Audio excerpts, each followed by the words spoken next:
ലോകത്തിലെ ഏറ്റവും വലിയ സാമ്പത്തിക സൈനിക ശക്തിയായ അമേരിക്കയുടെ ആയുധപ്പുരകൾ കാലിയാകാൻ പോകുന്നു എന്ന് കേട്ടാൽ പലർക്കും വിശ്വസിക്കാൻ സാധിക്കില്ല.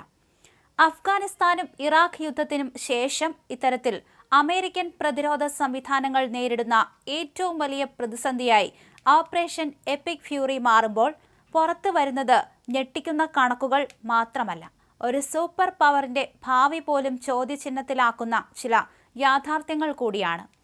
ഫെബ്രുവരി അവസാന വാരം ഇറാനെതിരെ അമേരിക്ക ഓപ്പറേഷൻ എപ്പിക് ഫ്യൂറി പ്രഖ്യാപിക്കുമ്പോൾ പെന്റഗണിന്റെ കണക്കുകൂട്ടലുകൾ ഇത്രമേൽ താളം തെറ്റുമെന്ന് ആരും കരുതിയിരുന്നില്ല.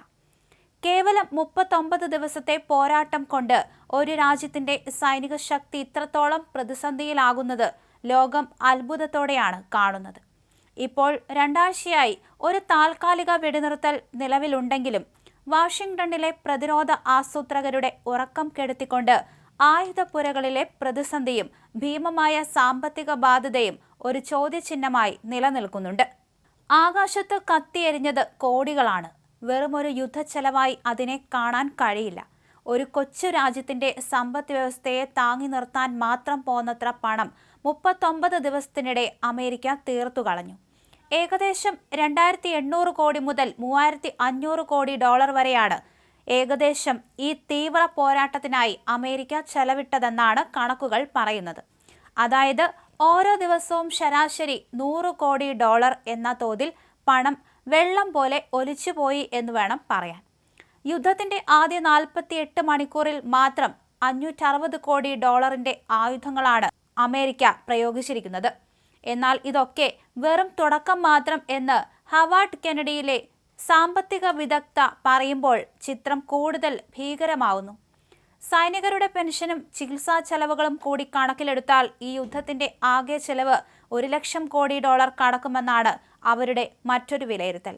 ഇതൊരു യുദ്ധച്ചെലവല്ല, സാമ്പത്തികമായി ഒരു രാജ്യത്തെ തകർക്കാൻ പോകുന്നത്ര വലിയൊരു ബാധ്യത തന്നെയാണ്. അമേരിക്കൻ സൈന്യം അഭിമാനത്തോടെ അവതരിപ്പിച്ച പല മിസൈലുകളും ഈ യുദ്ധത്തോടെ തീരാറായിരിക്കുന്നു എന്നതാണ് ഏറ്റവും വലിയ ട്വിസ്റ്റ്. ന്യൂയോർക്ക് ടൈംസ് പുറത്തുവിട്ട കണക്കുകൾ പ്രകാരം അമേരിക്കയുടെ ആയുധശേഖരത്തിന്റെ അവസ്ഥ കേട്ടാൽ ഞെട്ടിപ്പോകും എന്നാണ് തോന്നുന്നത്.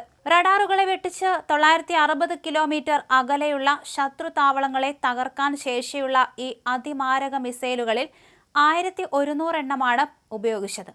ഒന്നിന് 11 ലക്ഷം ഡോളർ വിലയുള്ള ഈ മിസൈലുകൾ ഇനി വെറും 1500 എണ്ണം മാത്രമാണ് ശേഷിക്കുന്നത്. ഇതൊരു സൂപ്പർ പവറിനെ സംബന്ധിച്ചിടത്തോളം വളരെ കുറഞ്ഞ എണ്ണമാണ്. 1000-ലധികം ടോമഹോക്ക് മിസൈലുകൾ ഈ യുദ്ധത്തിൽ പ്രയോഗിച്ചതായി റിപ്പോർട്ടുണ്ട്.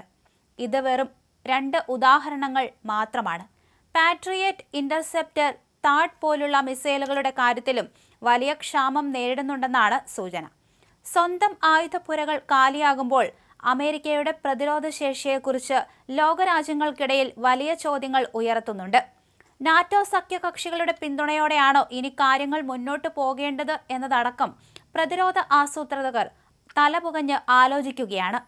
അഫ്ഗാനിസ്ഥാനും ഇറാഖ് യുദ്ധവും അമേരിക്കയെ സാമ്പത്തികമായും സൈനികമായും വലിയ രീതിയിൽ തളർത്തിയിരുന്നു. എന്നാൽ ഓപ്പറേഷൻ എപ്പിക് ഫ്യൂറി ഈ പ്രതിസന്ധിക്ക് ഒരു പുതിയ മാനം നൽകുകയാണ്.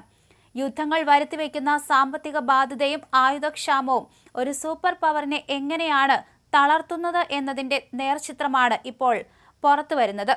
ട്രംപ് ഭരണകൂടം വലിയ തുക നീക്കിവെച്ചിട്ടും ഈ യുദ്ധം അമേരിക്കയെ ഒരു വലിയ പാഠം പഠിപ്പിച്ചിരിക്കുകയാണ്. യുദ്ധം ആർക്കും ലാഭകരമല്ലെന്ന് കാലം വീണ്ടും തെളിയിക്കുന്നുണ്ട്. ഒരു താൽക്കാലിക വെടിനിർത്തൽ നിലവിലുണ്ടെങ്കിലും വാഷിംഗ്ടണിലെ പ്രതിരോധ ആസൂത്രകരുടെ ഉറക്കം കെടുത്തിക്കൊണ്ടാണ് ആയുധപ്പുരകളിലെ പ്രതിസന്ധിയും ഭീമമായ സാമ്പത്തിക ബാധ്യതയും ഒരു ചോദ്യചിഹ്നമായി നിലനിൽക്കുന്നത്.